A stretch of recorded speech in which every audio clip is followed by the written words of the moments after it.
Bismillah, assalamualaikum warahmatullahi wabarakatuh. Waalaikumsalam warahmatullahi wabarakatuh. Alhamdulillah, assalatu wassalamu ala rasulillah. Asyhadu an la ilaha illallah wahdahu la syarikalah, wa asyhadu anna muhammadan abduhu wa rasuluhu la nabiyya wa la rasula ba'dah. Alhamdulillah, kita bersyukur masih diberi kesehatan, kesempatan. Selanjutnya salawat teriring salam mari kita haturkan pada baginda Muhammad sallallahu alaihi wasallam. Ini saya dapat pesan suruh sapa yang online, katanya di Instagram. Sapanya gimana? Assalamualaikum gitu ya. Ya. Mudah-mudahan kita yang mengikuti acara ini offline maupun online, karena ada yang online, mudah-mudahan semuanya senantiasa mendapatkan banyak berkah dalam hidupnya. Apa itu berkah? Berkah itu ziyadatul khair. Berkah itu bertambah kebaikan. Jadi kalau orang sudah banyak ibadah katanya berkah tapi tak bertambah kebaikan, itu kebaikannya berarti tidak menunjukkan dia berkah karena tak bertambah kebaikannya. Intinya berkah itu baiknya nambah, udah gitu aja. Nambah dan nambah. Oke. Pagi ini pindah ruangan ya Pak ya. Saya mutar lewat depan, saya pikir ruangan di depan, parkirnya di sini. Rupanya di sini ruangannya. Ya. Pagi ini sebenarnya yang mau dibahas itu requestnya adalah bekerja di bulan Ramadan. Tapi kalau kita membahas judul bekerja di bulan Ramadan itu terlalu kaku namanya. Jadi gini, maaf. Ada beberapa akun Instagram dakwah di Indonesia itu mereka menulis begini. Ngaji yang benar itu ngaji yang serius. Saya tidak setuju. Orang Indonesia itu tidak profesional, tetapi dia ketidakprofesionalannya itu ditutupi dengan menjatuhkan orang lain. Itu Indonesia. Siapa yang berani mengatakan Ustaz Abdul Somad materinya tidak benar? Padahal kayaknya kocak banget, betul kan? Jadi yang benar itu ngaji bukan serius, tapi berbobot, ada isinya. Isi itu bisa dipahami oleh mayoritas jamaah. Perkara pengamalan itu kembali kepada masing-masing. Ya. Kata Allah dalam surat An-Nur ayat 54, "Wa ma'alar rasuli illal balagh." Ya, seorang penyampai pesan itu ya, nabi, dai, itu cuma nyampaikan aja. Tapi apakah menyampaikannya dengan harus serius? Salah. Silakan baca buku As-Sirah An-Nabawiyah ditulis oleh Profesor Dr. Ali Muhammad As-Salabi. Nabi itu punya beberapa metode menyampaikan materi. Oke, di dalam ilmu pendidikan ada namanya metode pendidikan. Tidak akan lahir seorang Muhammad Al-Fatih kalau metodenya gitu-gitu aja. Orang Indonesia itu literasinya rendah. Ilmu bicara tidak menguasai, tapi giliran ada orang yang berbeda, ini ngajinya Ustadz ini nggak serius, ini nggak bener ini. Saya tidak setuju itu. Orang kayak gitu coba tabayun, ajak duduk bersama, tak seriusnya di mana, kan begitu. Apakah bermajelis ilmu tertawa dilarang? Imam An-Nawawi mengatakan tertawa dalam majelis ilmu itu kadang-kadang dianjurkan, kadang-kadang. Karena apa? Di dalam penelitiannya otak manusia itu hanya mampu serius 20 menit. Setelah 20 menit kemampuan menangkap informasi menurun. Maka butuh namanya ice breaking. Gitu deh. Jadi saya ketika dapat aduan, Ustadz apakah betul bahwa kajian itu harus serius begitu ya? Saya bilang, oh enggak benar. Nabi sering di dalam majelis beliau tertawa, bahkan sampai seorang sahabat berkata terlihat langit-langit dan giginya begitu kan, biasa. Oke. Tuh. Terus apa tujuannya ini disampaikan? Agar teman-teman, karena saya yakin teman-teman, bapak-bapak, ibu-ibu ini mendapat informasi dari banyak tempat. Jadi nanti jangan sampai wah kalau ngaji sama Ustaz Hansi itu tak serius, banyak ketawa aja. Bukan tentang ketawa, tapi tentang materinya selesai. Tentang materinya tersampaikan. Yang benar itu mengaji berbobot, ada isinya tapi disampaikan dengan cara menarik, betul kan? Jadi waktu sejam tak terasa. Coba kalau kita serius begitu ya, 15 menit tuh kayak 2 jam rasanya. Ini waktu jarum panjang tak bergerak-gerak, kapan selesainya kan gitu. Nah ini penting, jadi saya harus sampaikan itu dulu. Pagi ini kita membahas Ramadan bulannya pekerja. Kenapa Ustaz? Saya sampaikan dulu sebuah ayat yang saya yakin kita semua sudah hafal. Saya yakin, ya, saya yakin sekali bahwa semua kita sudah hafal ayat ini. Dan setiap Ramadan mungkin minimal sekali kita sudah dengarkan ayat ini dibacakan. Tapi kami mengambilkan sisi tafsir yang mungkin kita harus belajar, gitu ya. Allah Subhanahu wa taala berfirman, a'udzubillahi minasyaitonirrajim. Ya ayyuhalladzina amanu kutiba alaikumusiyam kutiba alaikumusiyam kama kutiba alal ladzina min qablikum la'allakum tattaqun. Al-Baqarah, surah Al-Baqarah, surah kedua, juz kedua, ayat 183. Kalau tak keliru lembar sebelah kiri ya Ustadz ya, baris agak ke atas dari tengah. Kata Allah, ya ayyuhalladzina amanu, wahai orang-orang yang beriman, siapa saja, laki-laki, perempuan, presiden, rakyat jelata, kaya, miskin, owner atau karyawan, siapa saja, ustadz atau jamaah, semua. Kutiba, saya kenalkan, kutiba itu namanya fi'il majhul dalam bahasa Arab, ya. Fi'ilnya itu kataba. Kataba itu artinya menulis. Fi'il majhul dalam bahasa kitanya disebut kata kerja pasif. Kataba menulis, kalau kutiba ditulis. Tapi di dalam terjemahan kita artinya apa? Diwajibkan. Itu sebenarnya sudah lari dari konteks kata-katanya. Itu sudah pakai metode usul fikih dalam menerjemahkan namanya. Jadi kalau kita mau menerjemahkan perkata, maka artinya bukan diwajibkan, tapi wahai orang-orang yang beriman, sudah ditulis untuk kalian berpuasa. Bukan diwajibkan. Tetapi dalam kaidah usul fikih, ya, kalau dalam ayat, dalam hadis ada kata-kata kutiba dengan furido, maka maknanya wajib. Kewajiban, kewajiban, kewajiban. Jadi kalau ada kata-kata kutiba bukan diartikan ditulis, tapi diwajibkan. Nah, gitu. Diwajibkan. Itu sederhana, tetapi ilmunya ada. Jadi jangan kita bilang, wah ini pokoknya aku pegang terjemahan tafsir nggak perlu. Lah, kutiba aja udah pakai tafsir. Piye toh? Gitu ya. Tuh. Kutiba itu artinya ditulis, tapi maknanya diwajibkan. Diwajibkan atas kita asyam, puasa. Puasa ini diperjelas di dalam surat Al-Baqarah ayat 184 setelahnya. 185 diperjelas. Itu bulan Ramadan yang wajib. Kapan puasa bulan Ramadan pertama kali disyariatkan? Tahun 2 Hijriah. Setelah 15 tahun Islam datang. Ya. Jadi sudah 15 tahun Islam didakwahkan, 13 tahun di Mekah, 2 tahun di Madinah, baru turun syariat puasa Ramadan. Dan itu pun pertama kali, kata Profesor Dr. Ali Muhammad, kata Profesor Dr. Wahba Az-Zuhaili dalam kitab Fiqhul Islam wa Adillatuh, beliau mengatakan belum wajib bulan Ramadan kala itu 2 Hijriah. Puasa itu pilihan. Mau puasa-puasa, tak puasa tak apa-apa. Enak kan? Artinya apa? Mutadarrujan, step by step. Jadi di dalam Islam, syariat itu step by step. Tidak langsung puasa datang wajib, pertama kali Islam datang, oh bahaya kan? Jadi kalau teman-teman baru hijrah, kemudian ada yang sholat bolong-bolong, saya tidak permasalahkan. Kenapa?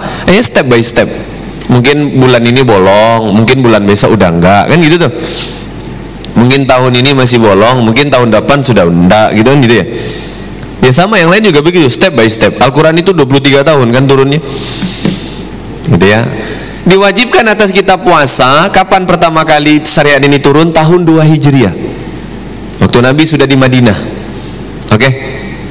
Kemudian kata Allah, kama kutiba 'alal ladzina min qablikum, sebagaimana sudah diwajibkan sebelumnya kepada umat-umat terdahulu. Wajib, umat-umat terdahulu juga wajib. Jadi saya dulu pernah menyampaikan puasa-puasa umat terdahulu. Ada, bukunya ada. Ya, jadi orang Yahudi puasanya gimana, Nasrani puasanya gimana, Majusi puasanya gimana, banyak. Sobiin puasanya gimana, gitu kan? Banyak macam-macam. Bahkan orang Hindu itu ada puasa loh. Ya, kalau Kristen saya tidak tahu. Tapi kalau Hindu saya pernah dengar. Ya. Jadi kata Allah, ada 124.000 orang Nabi, ada 313 orang Rasul. Sebelum Nabi Muhammad, mereka juga wajib puasa. Podo. Oke. Nah, apa tujuan puasa? Selama ini kita mengartikan la'allakum itu mesti agar, betul? Wahai orang-orang yang beriman, diwajibkan atas kalian berpuasa agar kalian bertakwa, betul?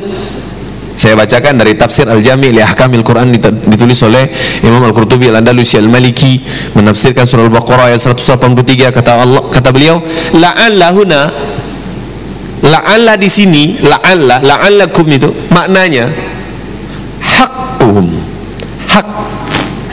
Jadi la'alla itu menunjukkan siapa saja yang puasa di bulan Ramadan dan melakukan amalan-amalan di bulan Ramadan, dia berhak mendapatkan ketakwaan. Dia berhak. Kenapa Ustadz beri judul Ramadan bulannya para pekerja? Apa kaitannya dengan surah Al-Baqarah ayat 183? Diperjelas lagi, orang kalau melakukan puasa Ramadan maka dia dapat hak untuk bertakwa. Haknya adalah takwa. Allah yang berikan hak itu. Apa hubungannya Ustadz? Hubungannya di mana? Tuh. Saya bacakan tafsir Taisirul Karim Rahman fi Tafsiri Kalamil Manan, ditulis oleh Syekh Abdurrahman As-Sa'di. Kata beliau, sejatinya puasa itu adalah amalan yang paling efektif upgrading. Jadi puasa, kata Syekh Abdurrahman As-Sa'di, adalah amalan, salah satu amalan yang paling efektif untuk upgrading potensi manusia. Makanya kenapa judulnya Ramadan bulannya pekerja? Para pekerja ini Pak, kalau bulan biasa suruh puasa Senin Kamis susah, betul? Tapi bulan Ramadan bisa loh. Ya, bisa. Kalau yang merokok bulan biasa disuruh puasa, katanya tak bisa berhenti merokok. Ramadan bisa.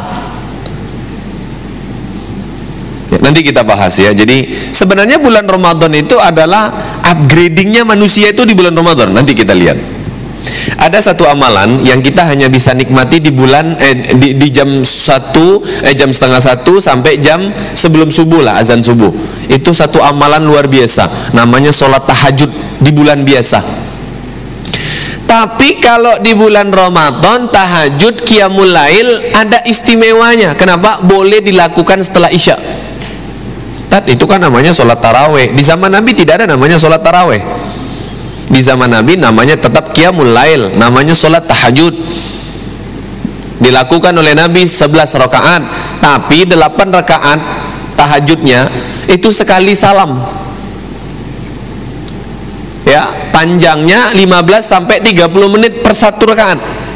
Mau coba? Besok kita tarawih bareng, Pak. Saya imamin. Gimana?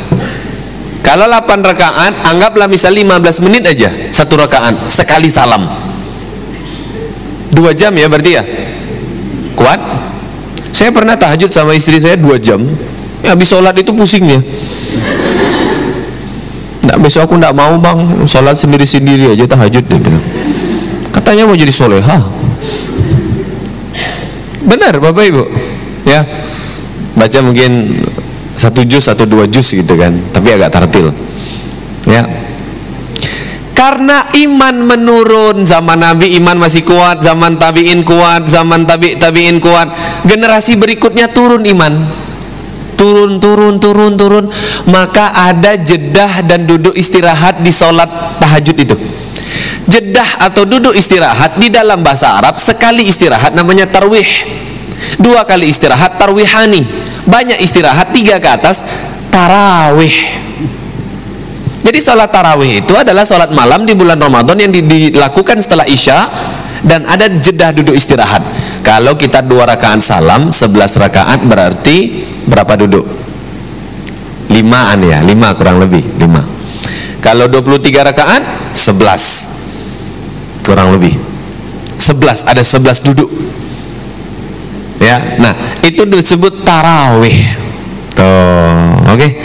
Jadi kita harus tahu kenapa begitu, karena Nabi bilang, Nabi Muhammad SAW, futihat abwabul jannah, pada bulan Ramadan dibuka pintu-pintu surga. Syekh Muhammad bin Shalih Al-Utsaimin mensyarah hadis ini dalam kitab Syahrul Ramadan. Apa kata beliau? Maksud dibuka pintu surga itu peluang beramal soleh dibuka sama Allah di bulan Ramadan. Tahajud jam 1 berat bangun, sudah Isya bisa dilakukan. Enak kan? Enak, upgrading. Puasa berat bisa dilakukan. Coba lihat di bulan biasa itu kalau masjid itu mengadakan makan bersama susah cari donatur, ya kan? Coba bulan Ramadan, masjid itu sampai nolak donatur, Pak. Ada sebuah perumahan, masjidnya kecil tapi infaknya besar, karena rumah penduduknya lebih besar dari masjidnya. Ya, itu ada masjid perumahan di Jogja ini. Masjidnya kecil, rumah warganya gede. Perumahan, Anda usah ditebak namanya ya. Itu saya pernah iseng-iseng nanya harga rumah di situ. Kalau kontrakan dikontrakkan 120 juta 1 tahun. Kalau rumahnya dijual harganya 5 miliar ke atas. Paham? Tidak ada di bawah 5 miliar. Jadi kalau mereka berinfak minimal 50 ribu atau 100 ribu. Ada yang sekali masuk 3 100 ribunya. Kalau kita 3 recehnya kan. Kadang lewat kota infak bunyi pula, ada enak kan? Ting ting ting ting ting ting. Bapak Ibu yang berbahagia, ya, ada masjid kayak gitu sampai nolak karena sudah selesai sama warga mereka. Ya. Tapi di bulan Ramadan luar biasa. Sering ya kalau kita bulan Ramadan kedatangan syekh dari Palestina, betul? Bener ya? Dan ujung-ujungnya adalah penggalangan dana, betul? Kenapa banyak di bulan Ramadan? Karena di bulan Ramadan itu sadar atau tidak orang kita tambah dermawan. Ya, sampai-sampai Ibnu Abbas radhiyallahu anhuma, ya, sepupu Nabi, sahabat Nabi, beliau pernah berkata, Nabi itu adalah orang yang paling suka bersedekah. Tapi di bulan Ramadan kesukaan, kegemaran Nabi bersedekah lebih dari bulan biasanya. Ya, lebih dari biasanya. Nah, kata Syekh Abdurrahman As-Sa'di, bulan Ramadan itu ajang upgrading potensi diri. Kenapa disebut bulan pekerja? Seorang pekerja pasti kalah tanpa upgrading namanya. Ini ayam geprek sai ini atau al-hajj chicken.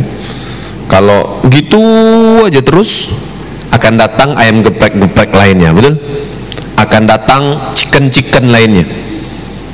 Ada al-hajj chicken, besok ada al-hajjah chicken. Gitu kan? Muncul. Ya. Kalau ada ayam geprek sa'i, ada ayam geprek tawaf. Gitu kan? Ya bisa aja kan?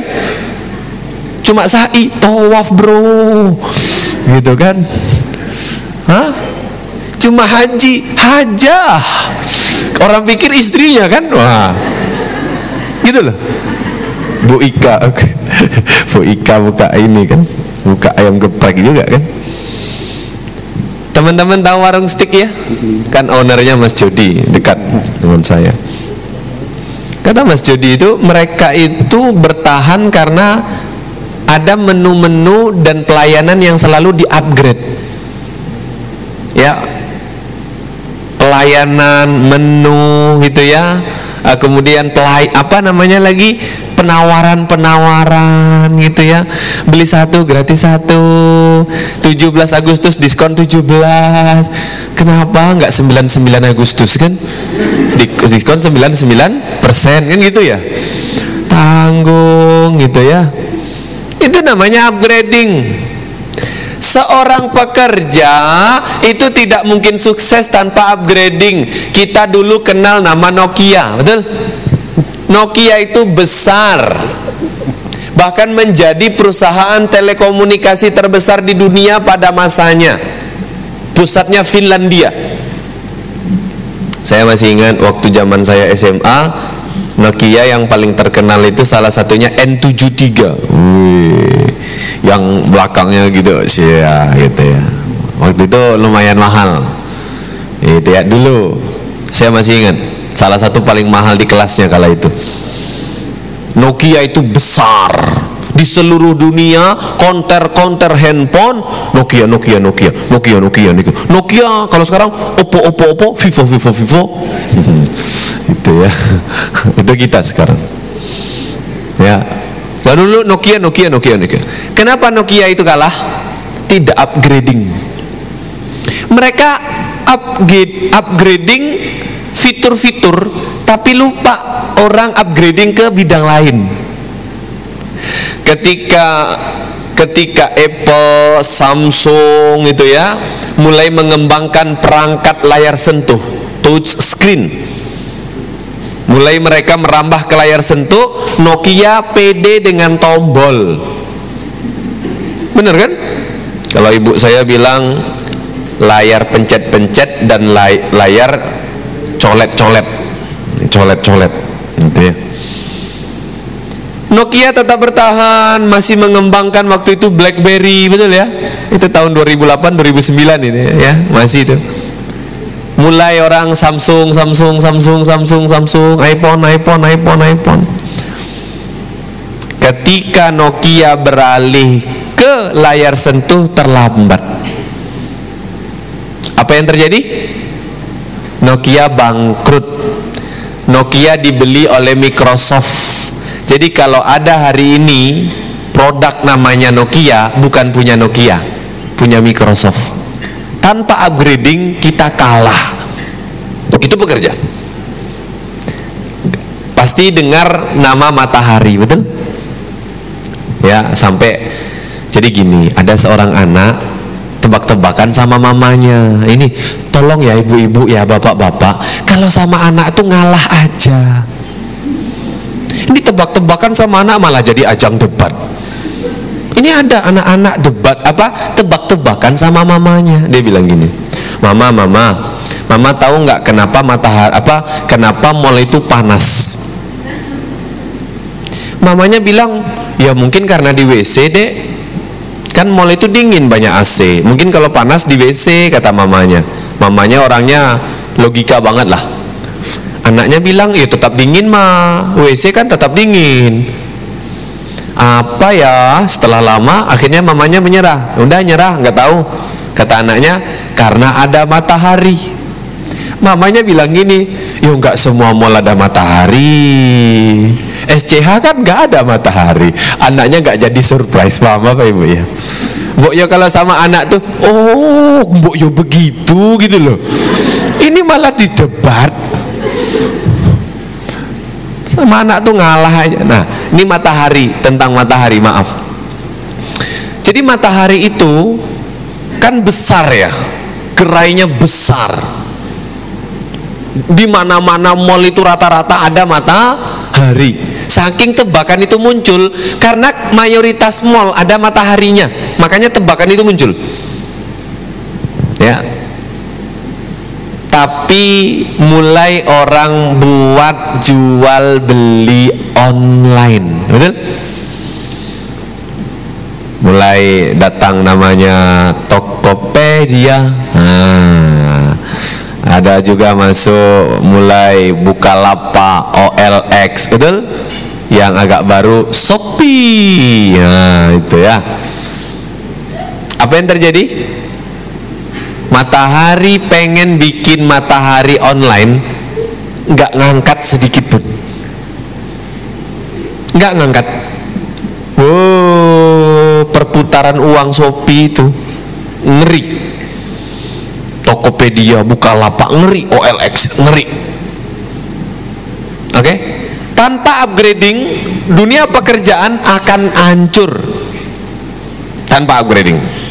Dan bulan Ramadan itu adalah bulan yang menawarkan upgrading diri. Bahkan Allah siapkan banyak fasilitas, untuk upgrade. Bahkan tadi tahajud jam 1 dimajukan pada Isya. Keren kan? Puasa bulan biasa nggak bisa, banyak alasannya, bekerja lah, capek lah, haus lah, lapar lah, rokok lah. Tapi di bulan Ramadan bisa. Betul kan? Bisa. Dan terbukti bulan Ramadan luar biasa. Ini bulan upgrading, bulan ngecas iman, bulan move on. Tuh, ini kata Syekh Abdurrahman As-Sa'di. Kita kalau mau lihat contoh lain, tak berikan contoh lain itu Nokia sudah, Matahari sudah. Ini ojek pangkalan, betul?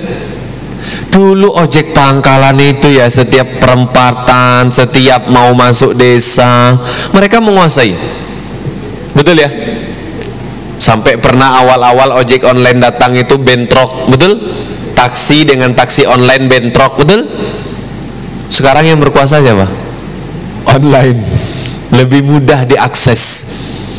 Nggak perlu kita ke pangkalan ojek, betul? Nggak perlu ke pangkalan taksi, cukup. Berarti ayam geprek sai kalau mau upgrading berarti harus ada aplikasinya itu. Aplikasi ayam geprek sai atau Al-Hajj Chicken, ya, aplikasi Android dan iOS, namanya upgrading. Ini tak kasih tahu ya, handphone ini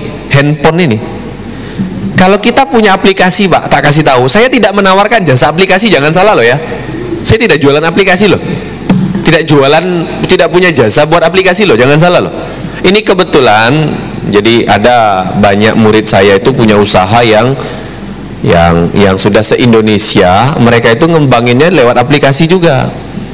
Jadi buat aplikasi, nah orang-orang yang sudah download aplikasi kita dapat penawaran tertentu kalau beli, kan enak tuh ya. Kalau punya aplikasi scan barcode, nah nanti bayarnya diskon 10%. Oh, gitu kan? Apa guna aplikasi? Notifikasi. Itu upgrading namanya. Notifikasi. Jadi Shopee itu gede, Pak. Saya yakin Pak Irwan itu tidak merasa lebih kaya dari ownernya Shopee itu. Segede itu Shopee, itu sehari notifikasi bisa 3, 5 sampai 7 kali. Yang punya tahu, kok Ustaz tahu? Istri saya nggak punya Shopee. Itu Pak, tiba-tiba dia notifikasi, hai Lia, ini ada produk baru nih, bajunya bagus, harganya juga miring, mungkin kamu berkenan.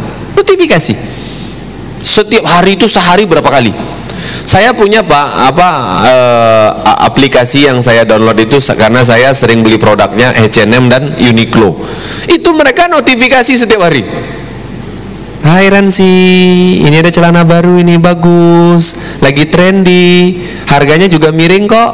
Kalau kamu beli lewat aplikasi, kamu nanti dapat diskon menarik, penawaran dari kami. Nanti 2 jam, 3 jam, notifikasi lagi. 5 jam, 7 jam, notifikasi lagi. Itu model zaman sekarang, Pak. Lah kita cuma fokus, udahlah kita pertahankan cara lama ini. Kita akan terlindas, itu bahasa Buya Hamka. Apa kata Profesor Dr. Buya Haji Abdul Malik Karim Amrullah? Siapa yang tidak melakukan perubahan, maka dia akan terlindas oleh perubahan itu sendiri. Siapa yang tidak upgrade diri, maka dia akan terlindas oleh orang yang sudah upgrade.